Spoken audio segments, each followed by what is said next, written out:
প্রতীক পেয়ে দেশ জুড়ে ভোট উৎসব শুরু। জমজমাট প্রচার প্রচারণা, আচরণবিধি মেনে চলার নির্দেশ। ভোটের দিন সকালে কেন্দ্রে যাবে ব্যালট পেপার। সুষ্ঠু নির্বাচনে এমন উদ্যোগ বললেন সিইসি। 40 বুদ্ধিজীবীর বিবৃতি বিএনপির এজেন্ডা বাস্তবায়নের অংশ বললেন ওবায়দুল কাদের। 27 ডিসেম্বর ইশতেহার ঘোষণা আওয়ামী লীগের।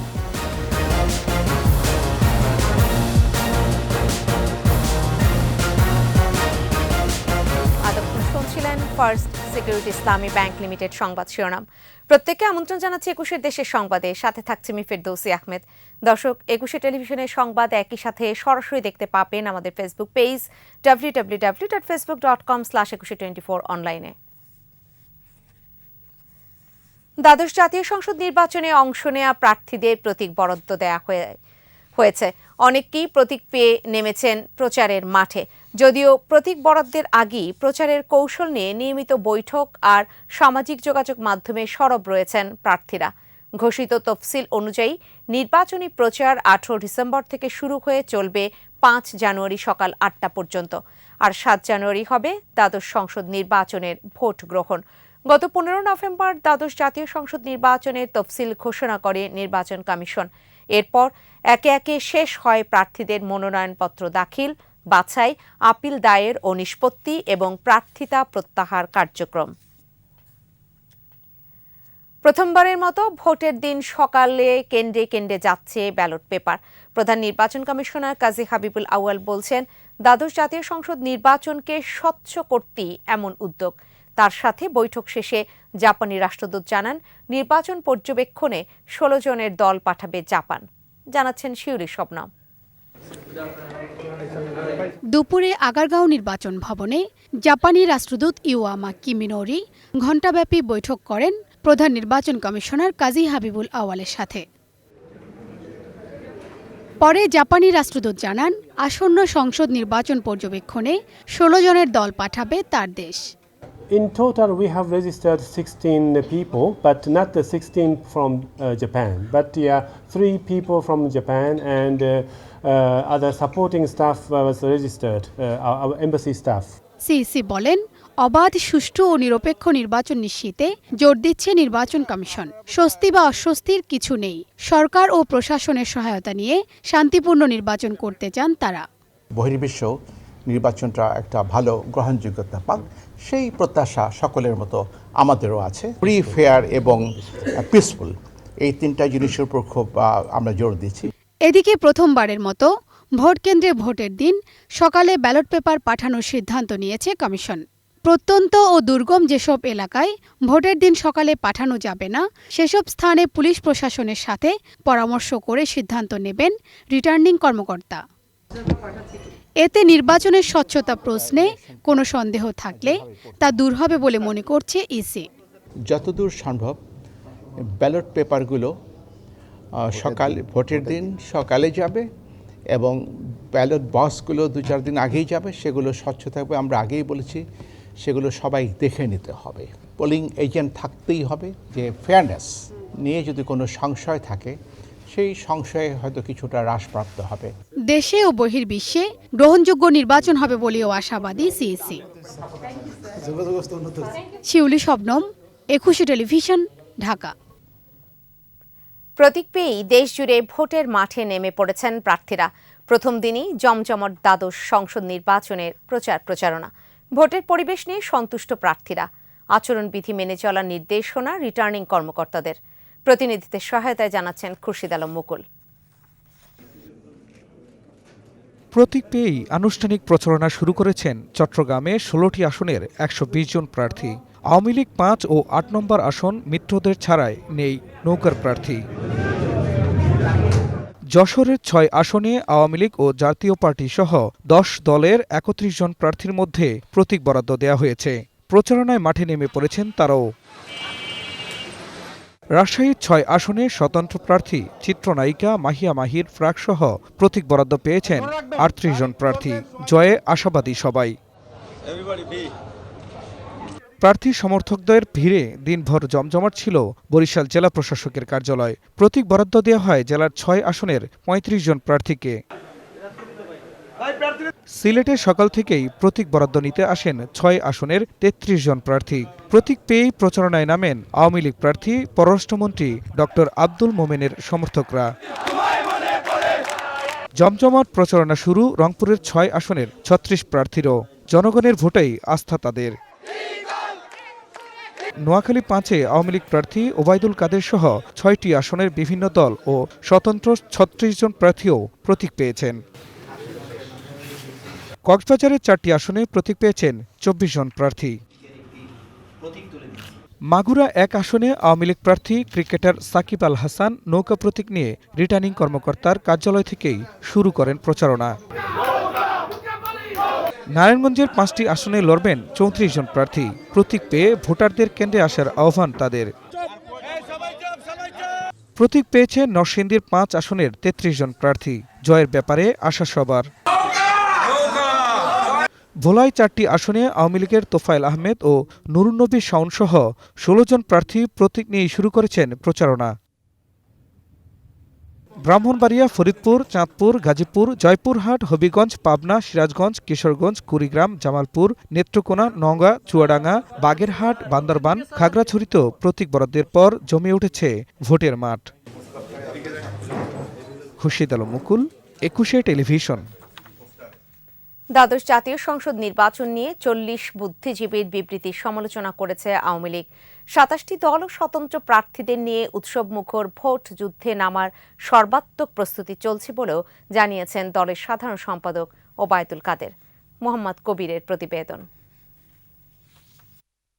গত ১৭ ডিসেম্বর সংসদ ভেঙে দিয়ে সুষ্ঠু, নিরপেক্ষ ও প্রতিদ্বন্দ্বিতামূলক নির্বাচনের দাবি জানিয়ে ৪০ জন বুদ্ধিজীবীর দেয়া বিবৃতির কঠোর সমালোচনা করেন আওয়ামী লীগের সাধারণ সম্পাদক ওবায়দুল কাদের। ধানমন্ডির রাজনৈতিক কার্যালয়ে সংবাদ সম্মেলনে আগুন সন্ত্রাস বন্ধের আহ্বান না জানিয়ে বুদ্ধিজীবীরা বিএনপির রাজনৈতিক এজেন্ডা বাস্তবায়ন করছে বলে অভিযোগ করেন তিনি। বুদ্ধিজীবীরা বিএনপির রাজনৈতিক এজেন্ডা বাস্তবায়নে ব্যস্ত। তাদের উচিত ছিল নির্বাচনে অংশ নিচ্ছে না বলে বিএনপিকে তিরস্কার করা। ৪০ জন নাগরিককে বলবো, আপনারা জ্বালাও পোড়াও বন্ধের আহ্বান কেন জানাতে অপারগ। বিএনপির আন্দোলনকে মানুষ বিশ্বাস করে না বলেই সর্বাত্মক প্রস্তুতি নিয়ে নিবন্ধিত ও স্বতন্ত্র প্রার্থীরা ভোটে অংশ নিচ্ছেন বলে মন্তব্য করেন তিনি। ২৭টি দল নির্বাচনে অংশ নিচ্ছে। এ পর্যন্ত ১৮৮৬ জন নির্বাচনে অংশ নিচ্ছে। স্বতন্ত্র আছে ৩৫৭ জন। নির্বাচনের সর্বাত্মক প্রস্তুতি চলছে। আশা করি একটা প্রতিদ্বন্দ্বিতা পূর্ণ নির্বাচন হবে। ২৭ ডিসেম্বর দলের সভাপতি বঙ্গবন্ধু কন্যা শেখ হাসিনার উপস্থিতিতে আওয়ামী লীগের নির্বাচনী ইশতেহার ঘোষণার কথাও জানান ওবায়দুল কাদের। আগামী ২৭ ডিসেম্বর ঘোষণা করা। মোহাম্মদ কবির, ২১শে television, Dhaka. Alok health care and হাসপাতাল ভোটের খবর।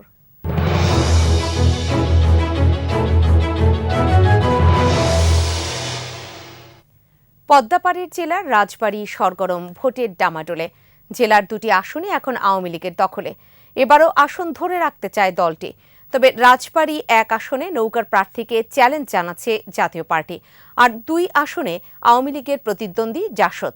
ভোটাররা বলছেন শান্তিপূর্ণ ভোট চান তারা। প্রতিনিধি জাহাঙ্গীর হোসেনের পাঠানো রিপোর্ট জানাচ্ছেন মানিক শিকদার। রাজধানী থেকে ১২০ কিলোমিটার দূরে প্রমত্তা পদ্মা তীরবর্তী জেলা রাজবাড়ী। অনেকেই রেলের শহর বলেন রাজবাড়ীকে।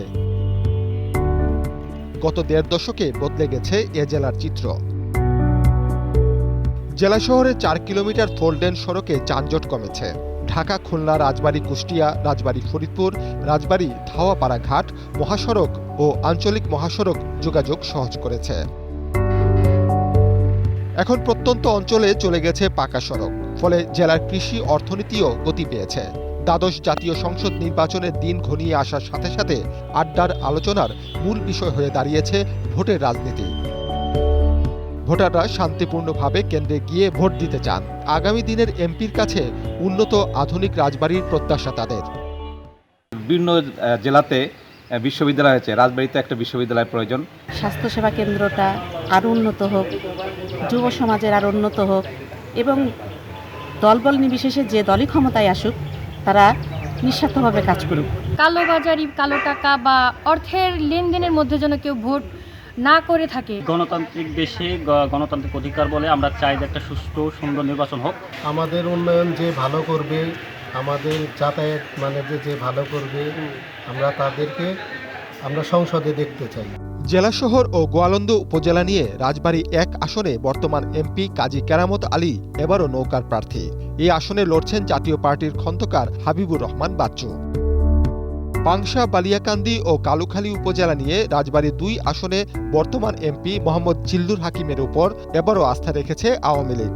তবে তাকে চ্যালেঞ্জ জানাচ্ছেন সাবেক এমপি জাসদের আব্দুল মতিন। ব্যাপক উন্নয়নের কারণে নৌকার পক্ষেই জোয়ার উঠেছে বলে দাবি আওয়ামী লীগের।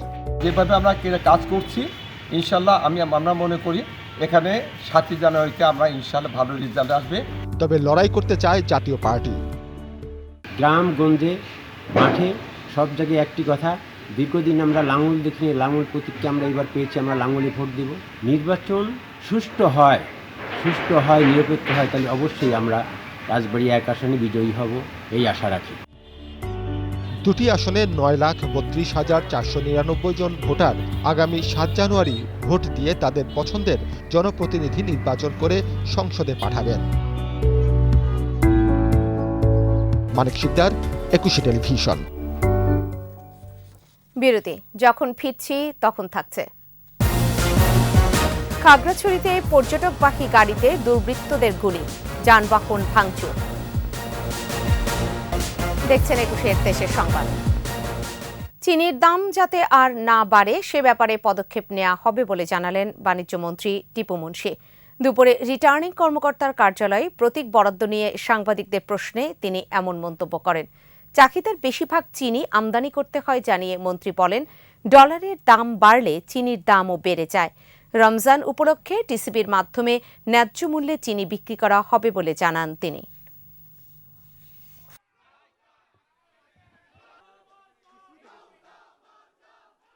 এই মুহূর্তে আমার ডলারটা একটা লেভেলে আছে, হয়তো আর বাড়বে না, কিন্তু আমাদের তো চিনি হয় না, সবটাই ইম্পোর্ট করতে হয়। ভারত থেকেও আনতে পারি না, দূর থেকে আনতে হয়, যার জন্য চিনির উপর একটু প্রভাব পড়েছে, বাট আমি মনে করি না যে আর বাড়বে।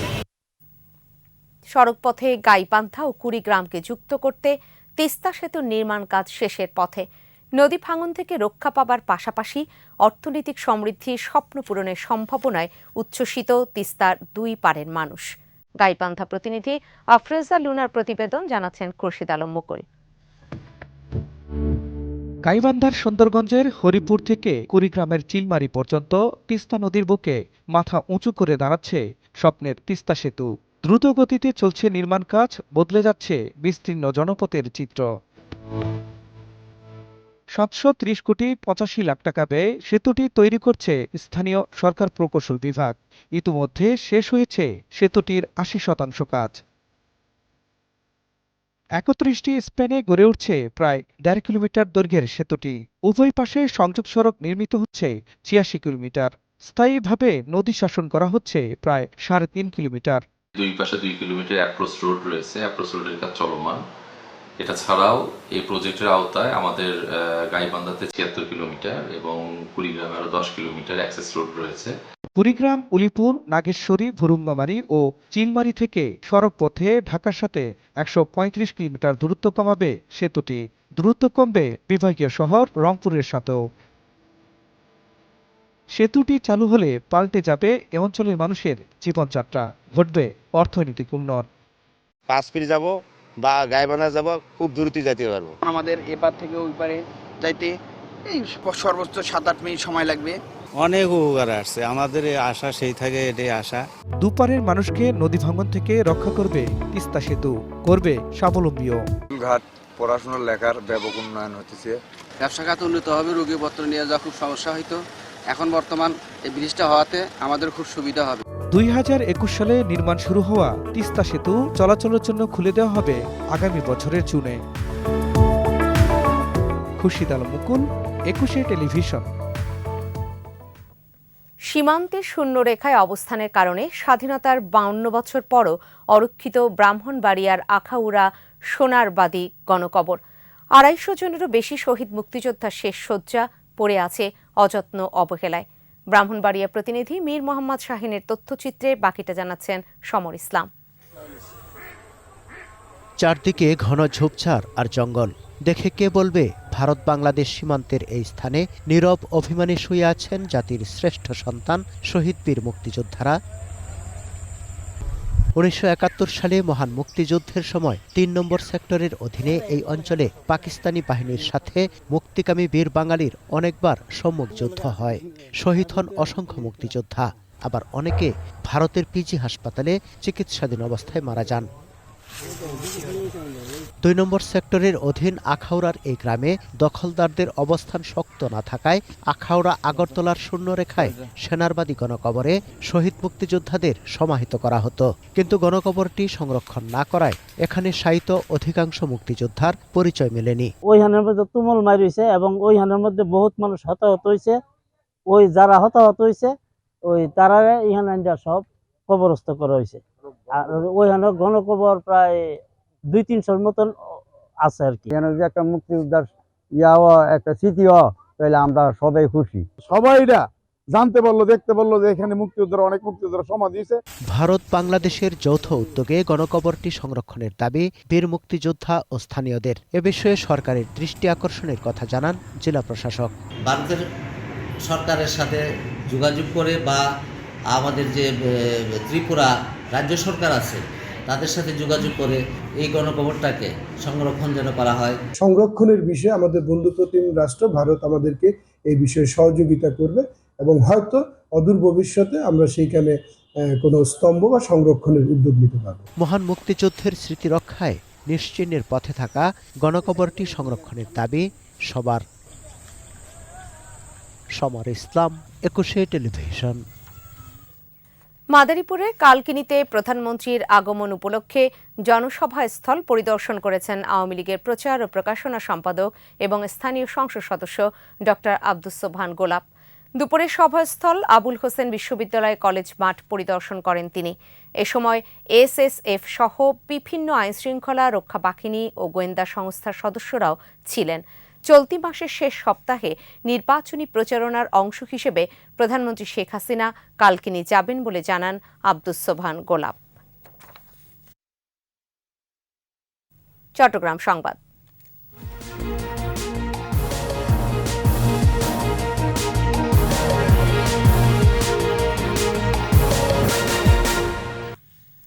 খাগড়াছড়ির শুকনাছড়ি এলাকায় পর্যটকবাহী গাড়িতে গুলি করেছে দুর্বৃত্তরা, তবে এতে কেউ হতাহত হয়নি।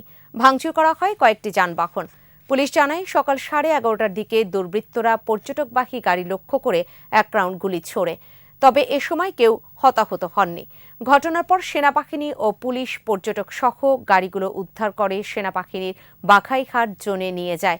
11 ডিসেম্বর পানছড়িতে ইউপিডিএফ এর 4 নেতাকর্মী নিহতের প্রতিবাদে আজ সারা জেলায় সড়ক অবরোধ ছিল। অবরোধের ফলে অভ্যন্তরীণ সড়কগুলোতে সব ধরনের যানবাহন চলাচল বন্ধ রয়েছে। পিকেটাররা মানিকছড়ি ও দীঘিনালায় কয়েকটি গাড়ি ভাঙচুর করে। বিটিভি চট্টগ্রামের 27 বছর পূর্তি ও 28 বছরে পদার্পণ উপলক্ষে টেলিভিশন ভবনে এক মতবিনিময় অনুষ্ঠানের আয়োজন করা হয়। অনুষ্ঠানে সভাপতিত্ব করেন বিটিভি চট্টগ্রামের জেনারেল ম্যানেজার নূর আনোয়ার হোসেন রঞ্জু। অংশ নেন চট্টগ্রাম প্রেস ক্লাবের সভাপতি সালাউদ্দিন মোহাম্মদ রেজা ও সাধারণ সম্পাদক দেবদুলাল ভৌমিক। এ সময় বিটিভি চট্টগ্রামের জেনারেল ম্যানেজার বলেন, 27 বছর পূর্তি উপলক্ষে ম্যাগাজিন, প্রামাণ্য অনুষ্ঠান সহ আধুনিক ও ঐতিহ্যের সমন্বয়ে বৈচিত্র্যময় করে সাজানো হয়েছে। দেশের বিভিন্ন ক্ষেত্রে 100 জন বিখ্যাত ব্যক্তির সাক্ষাৎকার নিয়েও একটি নান্দনিক অনুষ্ঠান নির্মাণ করা হয়েছে। কেডিএস গ্রুপের আয়োজনে কেডিএস ষষ্ঠ বিজয় দিবস উপলক্ষে গলফ টুর্নামেন্ট অনুষ্ঠিত হয়েছে।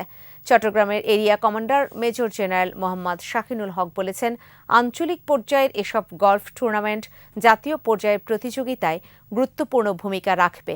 রাতে Chattogram Bhatiary golf and country ক্লাবে দেশের অন্যতম বৃহৎ শিল্প প্রতিষ্ঠান কেডিএস গ্রুপের আয়োজনে টুর্নামেন্টের সমাপনী ও পুরস্কার বিতরণী অনুষ্ঠানে তিনি এসব কথা বলেন।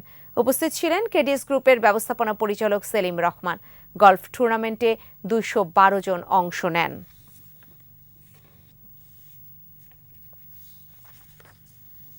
শেষ করব 21 দেশের সংবাদ, তবে যাবার আগে ফার্স্ট সিকিউরিটি ইসলামী ব্যাংক লিমিটেড সংবাদ শিরোনামগুলো জানাবো আরও একবার। প্রতীক পেয়ে দেশ জুড়ে ভোট উৎসব শুরু, জমজমাট প্রচার প্রচারণা, আচরণবিধি মেনে চলার নির্দেশ। ভোটের দিন সকালে কেন্দ্রে যাবে ব্যালট পেপার, সুষ্ঠু নির্বাচনে এমন উদ্যোগ বললেন সিইসি। 40 বুদ্ধিজীবীর বিবৃতি বিএনপির এজেন্ডা বাস্তবায়নের অংশ বললেন ওবায়দুল কাদের। 27 ডিসেম্বর ইশতেহার ঘোষণা আওয়ামী লীগের। সর্বশেষ খবর জানতে ডায়াল করুন 2021 নম্বরে আর ভিজিট করুন 21-tv.com এই ওয়েবসাইটে। এছাড়া ফেসবুকে ভিজিট করতে পারেন facebook.com/2124 অনলাইনে। এতক্ষণ সাথে থাকার জন্য ধন্যবাদ। পরবর্তী সংবাদ রয়েছে সন্ধ্যা 7টায়, দেখার আমন্ত্রণ রইল।